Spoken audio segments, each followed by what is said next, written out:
Hi, everybody. Robin McCoy, Texas Realtor with Keller Williams, and another episode of Crushing It with Your Tribe. I'm happy, so happy that my guest today is here, and we're going to talk about money, why we work, and how we keep our money, and why it's important to have professionals on your team to help you do so. So stay tuned for this episode of Crushing It with Your Tribe. As a Texas realtor, Robin McCoy is in the unique position to meet and know so many different people in a wide range of industries. These people are her tribe, and she leverages them not only to help her business, but to help theirs as well. Welcome to Crushing It with Your Tribe, where we share real talk about building business and life relationships. Here is your host, Robin McCoy. Hey, everybody, it's Robin McCoy, a Texas Realtor with Keller Williams, and another episode of Crushing It with Your Tribe. And today I'm so excited to have this very important guest because she is the brains in small business finances and money. She currently works for Profit First Professionals and is still part owner of Pocket Protector Bookkeeping. So if you're looking to that first piece of leverage, I always say it's all about the money, right? So, Billie Anne, thank you so much for being on the show today. Thanks, Robin. I'm happy to be here. So you, when I met you a number of years ago, you were the owner of Pocket Protector Bookkeeping, Mm-hmm. and you've since kind of given or sold or brought in your adult son, and he's running a big part of it. Yes. And now you're with Profit First. Right. Correct. Yeah. It's been So- an evolution. Yeah, it has. It has. Now, tell me a little bit. Let's just kind of go all the way back, Mhm. so people understand one, what it is a company like yours does, Mhm. how you got started in it, and why it is so important for entrepreneurs, owners of small businesses that can't, put on a bit, create an entire bookkeeping department or financial department, but why it's important that they don't sit there and do it themselves. Exactly. So I started Pocket Protector Bookkeeping 11, 12 years ago now, to kind of fill that need. I had worked with a number of small businesses over the years, typically only small businesses. I had a little foray into corporate that I don't like to talk about. I would really rather prefer that that never happened. So just the small business, right? Small, medium-sized business. And the one need that they always had that was going unfulfilled was bookkeeping, and really more specifically cash management, what most people in big corporations would call managerial accounting. So there are a couple different approaches to bookkeeping and accounting. There's the compliance approach, which is what you need to get your taxes done, very important. Yeah. But there's also the managerial approach, and that's what business owners need in order to run and grow their businesses effectively. So I created Pocket Protector Bookkeeping to kind of provide that for the smaller business. So yeah, that's how Pocket Protector Bookkeeping started. And then just a couple of years into Pocket Protector Bookkeeping, Profit First Professionals came about. The book Profit. Oh, wait, wrong side. Profit First. I'm not used to my camera being mirrored on the screen. But the book Profit First came out, and I call it the Rosetta Stone. It translates what business owners are saying about the cash in their business to what accountants and bookkeepers are trying to say about the cash in their business. So it gets everybody on the level playing field and talking about cash, which really, when you're trying to manage your business, the cash is the most important piece of things. Yeah. So, with a small business, it's important that they understand that all the money that comes in doesn't turn around and go into their personal account and go back out, right? And I think, Right. again, I only see it really from the realtor standpoint, and I know I did it from time to time, is you get that check and you go spend it, or you go buy electricity with it. Right. And they don't understand how that really should work. Exactly. Yeah, I see a couple of different approaches, and it seems to be the two extremes. It's either every dollar that comes into the business owner takes back out for living expenses, or there's not enough dollars going into the business, so the business owner is wiping out their personal savings and their retirement and putting it into the business, and neither one is healthy or good. So, how do you manage that? So I'm a business owner that I don't have a clue. And I'll be honest, doing my finances, I hired Billie Anne early on when I was a new realtor because I knew I couldn't do it. I didn't want to do it. It made me sweat. It made me cry. So it was worth it to me to go have somebody else do it and then let me just learn from the result. I didn't need to go through the process to get there. So how do you get or have people understand they need to get to where I was? So you were incredibly self-aware. Not a lot, not a lot of business owners can get past the expense piece of, oh my gosh, this bookkeeper wants to charge me several $100s per month, depending on how complex the business is. It could be $1,000 or more per month to do my bookkeeping for me. I can just do it myself, or I can get my significant other to do it for me, or something like that. And it really is an investment in your business and in yourself to have the bookkeeping done for you. Because, for one thing, a professional bookkeeper can do it quicker. If you're trying to do it, you're probably trying to do it in the evening or on the weekends when you really have other things that you'd rather be doing. And then you're trying to just figure things out as you go along. It's the matter of opportunity cost, right? If you are Yeah. spending your time doing that financial piece of things, doing the bookkeeping, that's time you're not spending growing your own business or making money for your business. So, now getting people to the point where they see that, sometimes it's the heart attack moment of Yeah. we can coach and we can direct and we can encourage them to make an initial investment in a bookkeeper or a bookkeeping firm and the importance of that. But there's this critical point of pain, I think, that a lot of business owners have to reach in order to say, okay, enough's enough, and I need to make this investment in my business. Well, and it's what we say, you have to go through the pain to get to the pleasure, right? The pleasure is I don't have to do it anymore because I Mhm. really don't like doing it. I'm not that good at it. It takes me 4 times as long Right? to do it.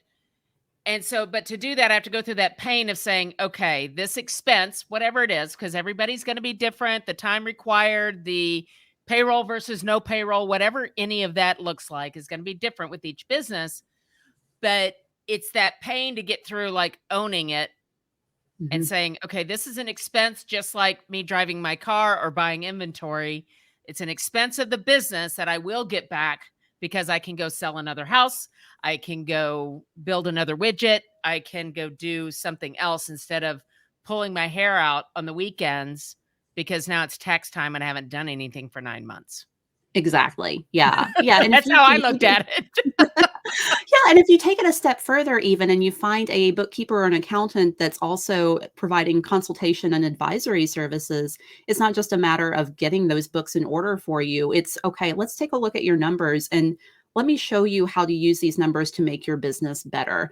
Let me show you how you can manage your cash in just a few minutes a day to where you're not constantly wondering and worrying about, can I afford this thing that I'm getting ready to buy for my business? Can I afford to pay myself this month? Yeah. We can set up a system to show you that yes, you can, or if you can't, it's pretty immediately obvious that you can and what needs to change. So let's talk about that for a little bit because just looking at numbers, again, people have different skill sets, Hmm. right? There are people that love numbers and love bookkeeping and love all that stuff. And then there's people like me.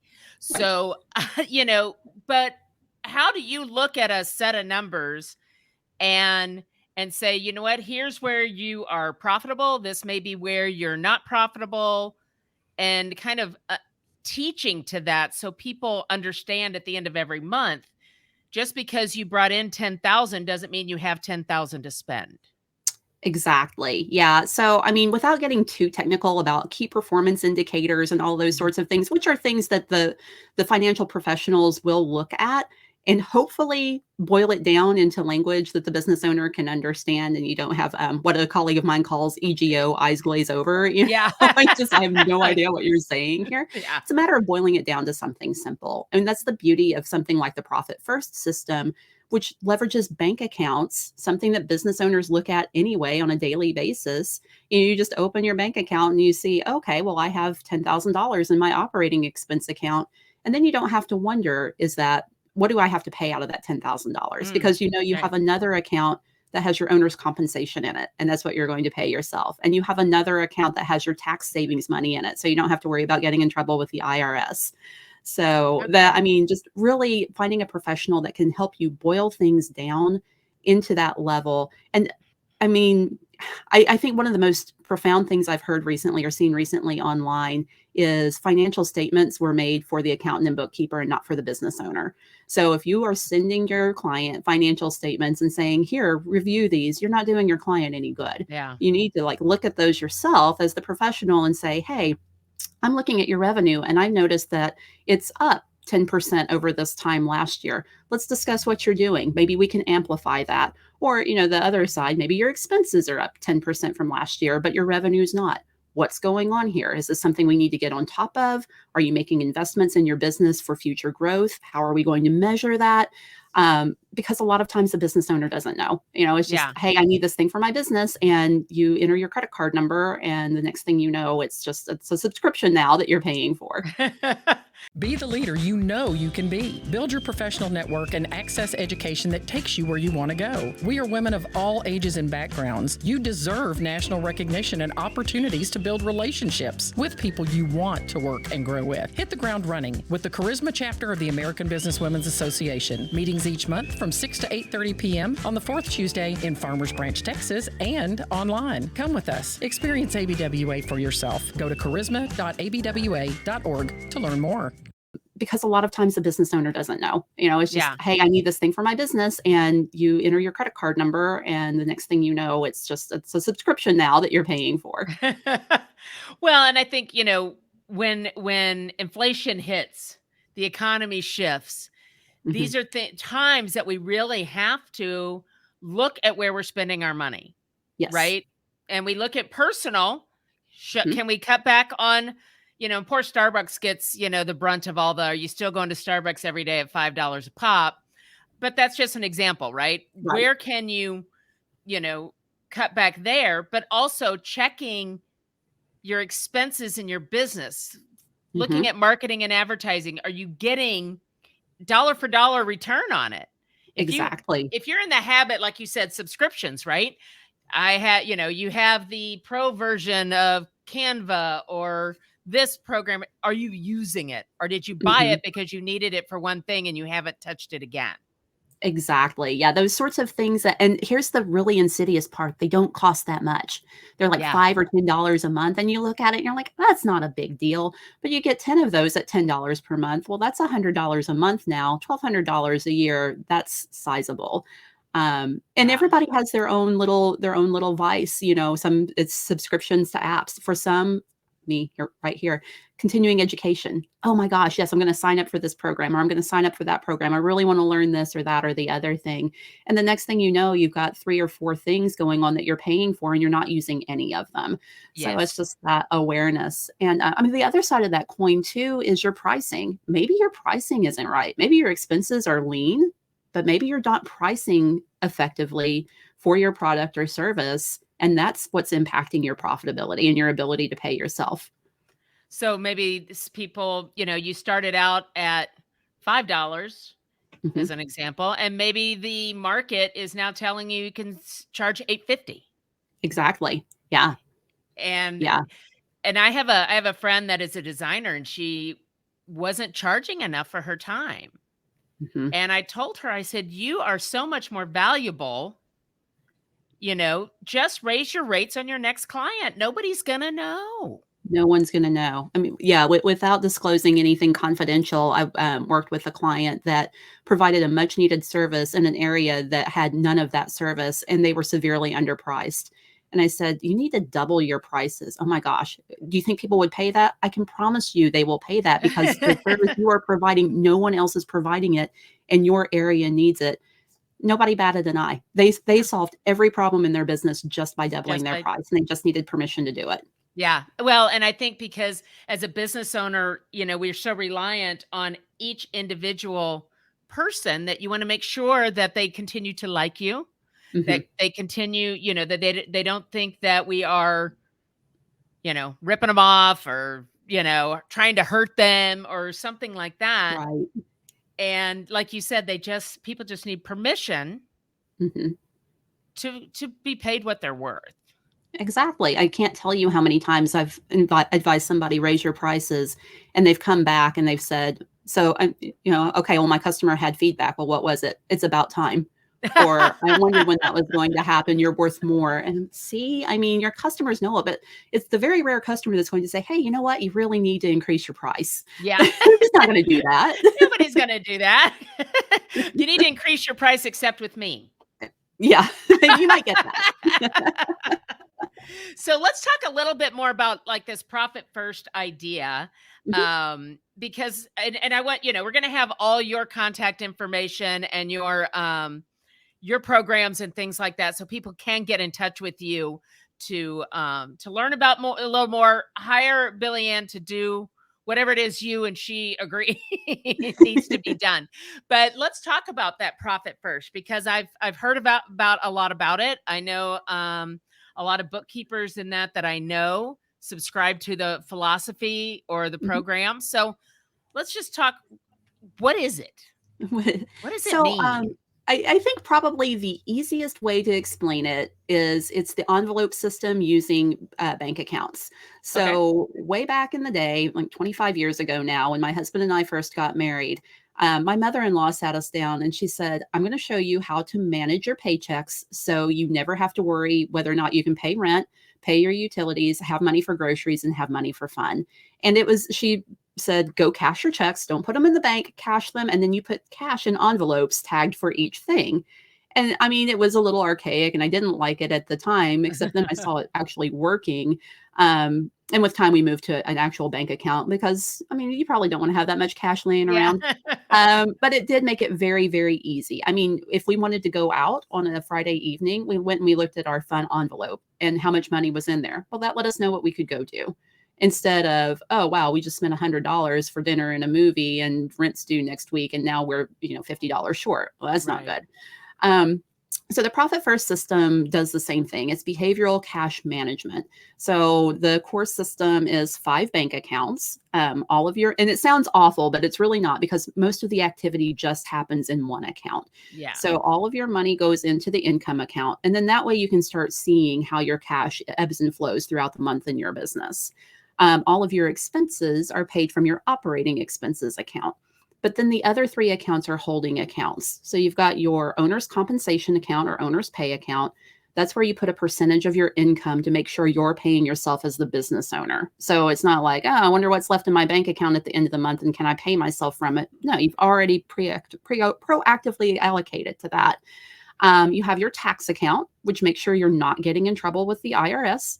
I mean, I cannot tell you the number of times over the past 20 some odd years that I've had the conversation with someone of something must be wrong in my books because it's showing that I have this profit. I have to pay taxes on this profit, but I don't have the money in my bank account. It's because remember what I said earlier about the financial statements are not made for the business owner. It's hitting other financial statements other than your profit and loss. And then finally, the profit account, it kind of operates as a business savings account. So you make sure that you have a rainy day fund, but it's also there to reward yourself for running a healthy business. So, I mean, just in a nutshell, that's the core philosophy behind Profit First. It's let's break down your money, because business owners probably aren't going to go look at their budget. They're probably not going to go look at their QuickBooks before they make a decision. They're going to open up their banking app on their phone and say, do I have enough money to do this? That's exactly right. So essentially it's, here's where all the money's coming in and it all goes into this account, which you should never commingle your personal and your business money ever. Don't. I'm going to put that out do there. It's not one big fat account. This is the business side of your world. Exactly. Do not commingle your money. And so it all goes in, right? Anywhere you make money, whether it's, you sold a house if you're a realtor, you sold whatever you make and it's on Etsy, you sold a car and because you own a car lot, whatever it is that is generating your income goes into that one.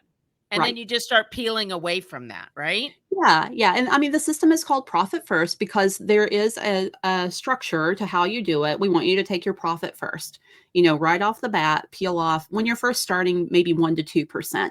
As you get more sophisticated in the system and everything, you can increase that to 5 or 10%, depending on how much money you have coming into your business. And also, if you have low overhead, you can very easily get a higher profit percentage. But, peel off the profit first, put that in your profit account. Make sure you're paid. So allocate money to your owner's compensation account. Make sure the Uncle Sam is paid, put money in your tax account. And then what's left is your operating expenses. And it kind of sounds like you're, making your business run on leftovers, but not really.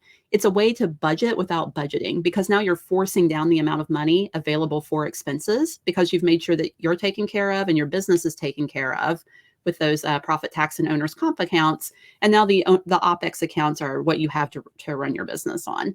And it's really easy to see if your expenses are starting to get out of control, you're probably going to get pretty tight in that OPEX account.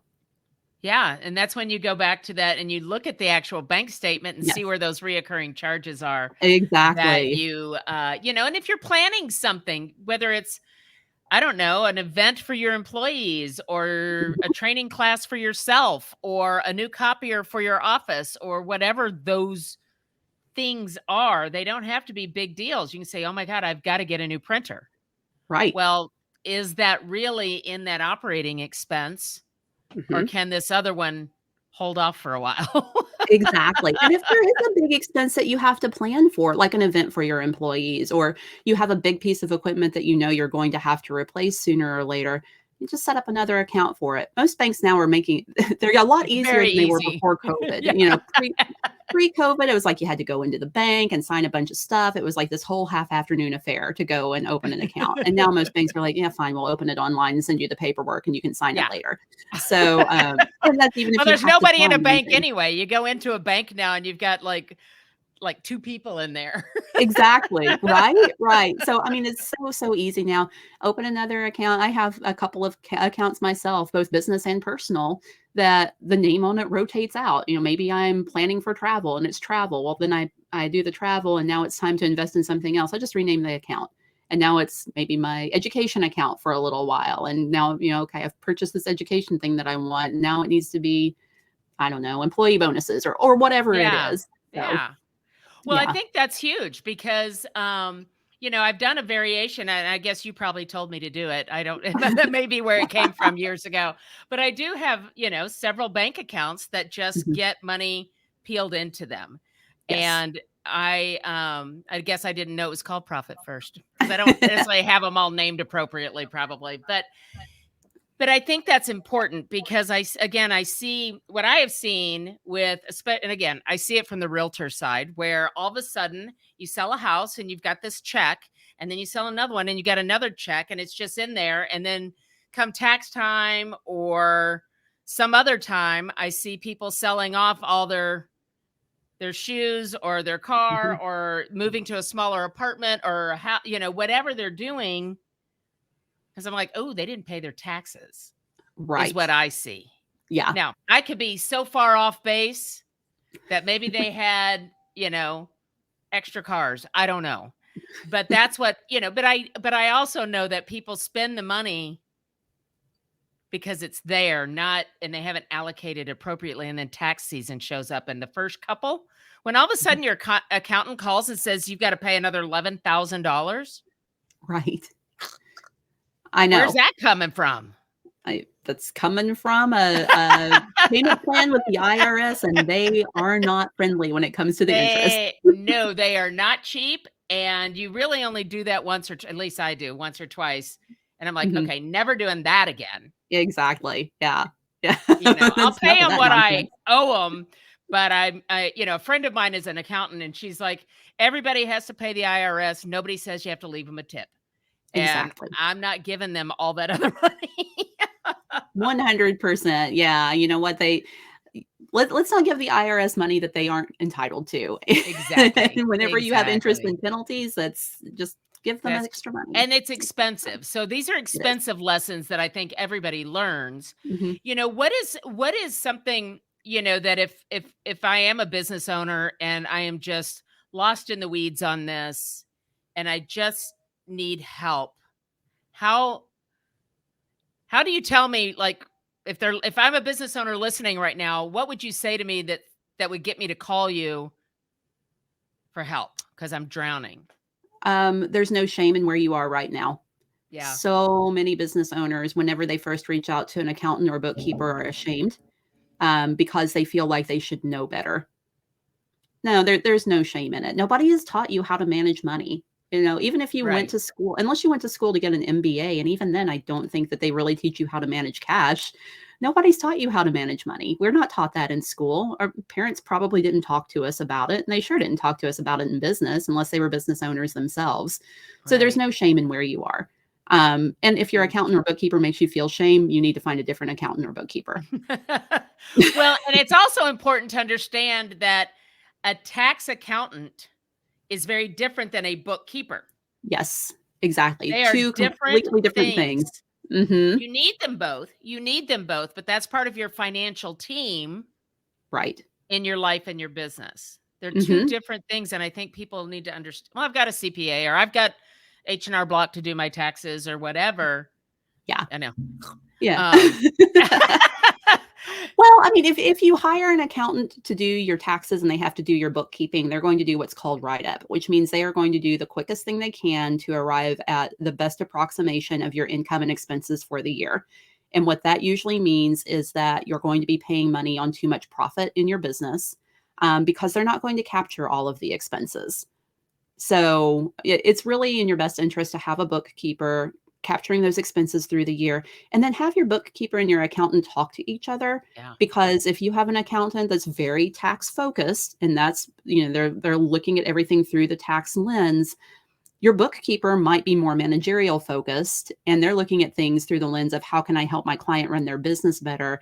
They need to talk to each other so the accountant can put the right things in the right boxes on the tax return Yeah. and get you I don't want to say get you the maximum refund because that sounds really schmarmy, but make sure that you're not paying any more tax than what you have to. Yes. Because the goal is, first of all, now we're not talking so much about taxes, but the goal with taxes is not to get a big fat refund. It's to No, break goodness, no. even. Mm-mm. Break even as close to Mhm. zero as you can, because otherwise you're giving the IRS money to An use that interest-free you could be loan. using. Yes. Well, again, don't give them a tip. Right. Let's not do that. But it's important that also that a bookkeeper is looking at your books monthly, Mhm. if I mean quarterly, maybe with some businesses, just depending on what it is, but essentially monthly. Right. That so they if they see something strange, unusual, weird, they can call it out rather than waiting till the end of the year and finding something that's really could be detrimental to the whole shebang. Is this the year that you're going to stop paying rent? Is this the year that you are going to finally purchase your own home? But where do you start? How do you get your questions answered? Well, I'm Robin McCoy, and I'm a Texas realtor with Keller Williams. Relax, I got this. I have a home buyer's masterclass the first Saturday of every month, and it's free to you, and it's all online. Just text the word masterclass to 214-226-3770, and we'll get you registered and on the path to home ownership.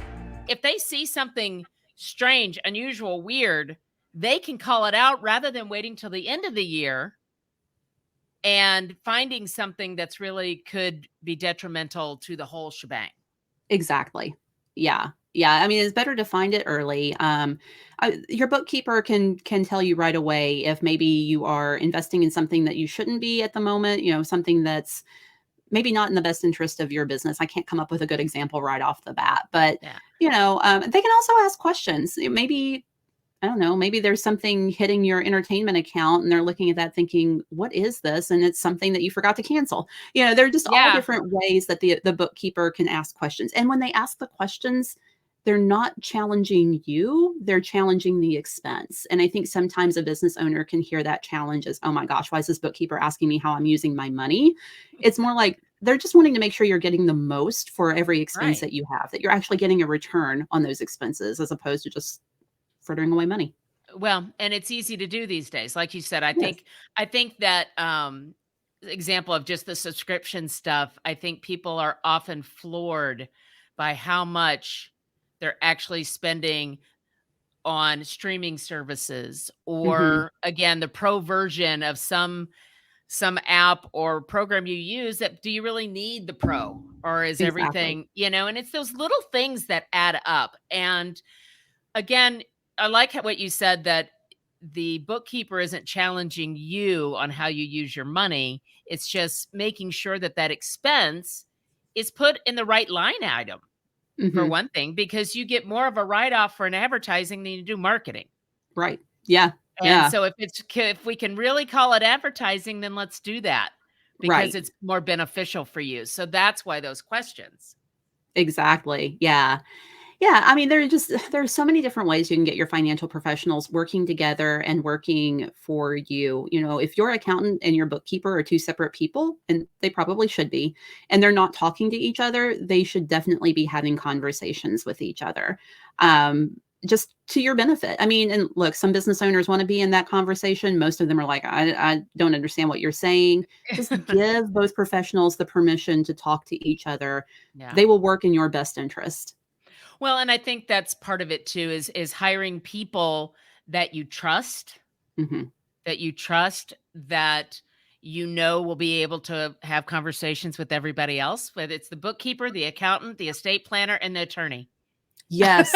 I mean, Oh my gosh, everybody should have all of those and an insurance agent. You need an and an insurance agent insurance too. agent. Yeah. I mean, you need these people in your world because you are busy running your business. Mhm. You are busy creating income that is going to build your business and feed your family and do those things. Trying to Right. be an accountant, a bookkeeper, an insurance person, an estate planner, and a financial planner too, you're chasing too many rabbits. Really, you really are, and I think it's especially easy for a business owner to do because they're already bootstrappers. Yeah, I'm just Yeah. gonna bootstrap this thing, and it's just kind of wired in them, and again, I mean, it's about opportunity cost.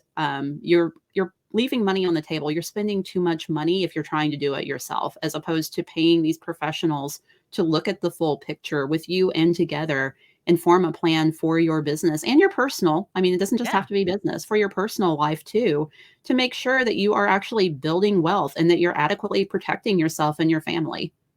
Because how many times does a client come to you and they get their 1099 or whatever, you know, tax statement? You go, wow, I made that much money. Uh-huh. Where is it? Where is it? That is, oh my gosh, that is the question, right? It's like, and usually it's, this can't be right. Yeah. Okay. Well, let's go All right, back and let's look. look. Because now we've got somebody that's been tracking it every month that can say, all right, if we go back, you Mhm. know, we put, Mhm. 30% went to taxes. So there's a Right. third of it gone, Right. if you did it right, third went to taxes. Right. Maybe this much. And if you've got your profit first program, you can see we put this much in profit, this much in. And so all of a sudden it goes, oh, Mhm. okay. Well, maybe I Yeah. wasn't managing what I paid myself very well. Exactly. But Right? then here's the other thing. Sometimes that 1099 is wrong. Sometimes, maybe the bookkeeper on the other end made a mistake, or there was a clerical error, or uh, um, maybe there were two checks written to you and one of them was supposed to be voided, but it wasn't. And it's still hanging out there in the system. I mean, yeah, look at those 1099s. And if it doesn't look right, talk to your bookkeeper about it, because chances are it's right. Sometimes it's not. Just like everything is inputted by a human being, or Hmm. even the program that the technology used was done by a human being. So Yes. there's mistakes can happen. But that's true too, right? So now you've got a 1099 or whatever ever statement, whatever the statement you have that shows your income. Now you have your bookkeeper who has been tracking that via your bank accounts and what the money is that has come in Hmm. and allocating it appropriately, right? Right. So now do they match? How far off are they? Are they off in your favor or not? Do we need to go find some money that you think is supposed to be there Exactly. and it's not? Yeah. Yeah, and it's not uncommon at the end of the year, maybe the maybe the person that's paying you cut a check on December 31st to get the money off their books, but it didn't hit your bank account yet. So, a little bit of discrepancy is to be Yeah. expected. And by the time you get your 1099, that should be pretty easy to figure out. Yeah. So I mean there's a true up system, like you said. They're gonna Yeah. cut you a check and get it off their books so they don't have to pay taxes on it, but you're not Hmm. gonna have it as income until the next year. Hmm. Because that's Right. when it got to you. That was one of the biggest things that sometimes I didn't understand early on was it's not about when the bill came in, it's when you paid the bill, Right. right? The bill came Mhm. in, this month or in December and you paid it in January, that goes to January, not to December. Mhm. Right. Unless you're doing accrual bookkeeping, which most people don't do for taxes. Most small businesses don't. But See, she even knows what I'm talking about when I'm not talking about, and I don't know what I'm talking about. So is there I mean, obviously you've got Profit First books and things like that. Are there places I can go just even online to maybe familiarize myself a little bit with this? I know I need a bookkeeper. I know I need a tax accountant. I know I need all these people, but I want to understand what I'm doing first before Mhm. I call you. What would Yeah, you recommend? I would recommend going to profitfirstprofessionals.com. So that's the organization that I work for. We're a membership organization of accountants, bookkeepers, and financial coaches that certify in the Profit First methodology. So if you're ready to hire an accountant, bookkeeper, or coach, we have find a PFP on our website. You can click that link and fill out a form. We'll introduce you to one of our Profit First professionals. If you're not quite to that point yet, we have a wonderful resources section that I mean, if you like rabbit holes, if you like learning, go to that resources section because you are going to find all sorts of things about Profit First and then other things to grow your business as well. So just a wealth of knowledge there. You can also just Google Profit First or Profit First Professionals and find a bunch of really good information online about the system itself. There you go. I mean, it's important. It is so important because we get up every day and we work really hard and we put our heart and soul into our business and our people. And you just want to make sure you get the full reward. Right. And Yeah, not, that because we work for a reason. And there's nothing wrong with saying I do this so that I can make money to feed my family and do good and fun things in the world. exactly. Right. And you can't do good things in the world if you're not profitable. So No. if for whatever reason, some people have a problem with the word profit and they're like, oh my gosh, I don't know that I want to be profitable, but I want to be charitable. You can't be charitable unless you're profitable. There you go. There's the mic drop. Bam.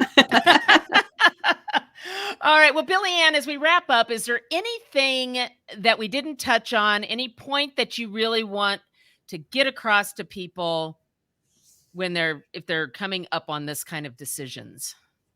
I said it earlier, but I'm just going to say it again. There's no shame in where you are. I mean, just the number of people I've talked to over the years that you just hear it in their voice and now you see it on Zoom. It's like, my books are a mess. It's okay. You're not a bookkeeper.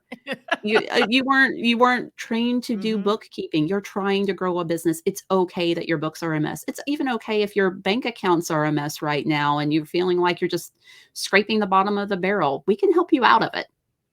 There you go. There you go. All right. Well, Billie Anne, thank you so much again for being with us and dropping a few little gems into our laps and give us something to think about as we move into 2023 with all of our businesses.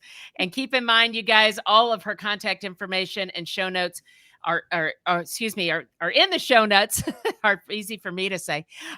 She is so easy to work with. She is so kind and can just really direct you in the right places to go and coach you in the financial side of your business. Awesome. Thank you so much, Robin. All right. Thank you, everybody, for another episode of Crushing It With Your Tribe. I'm Robin McCoy, a Texas realtor, where I am in the unique position to know so many different people. Make sure that you hit that subscribe button so you never miss a conversation. And we'll see you next time on Crushing It With Your Tribe. Thanks for joining us for Crushing It With Your Tribe with Texas realtor Robin McCoy. Check out all the show notes for contact information on Robin and her guests and to access your free resources and information discussed on this episode. Also, don't forget to hit that subscribe button so you never miss a conversation. Thanks again, and we will see you next time on Crushing It With Your Tribe with Robin McCoy.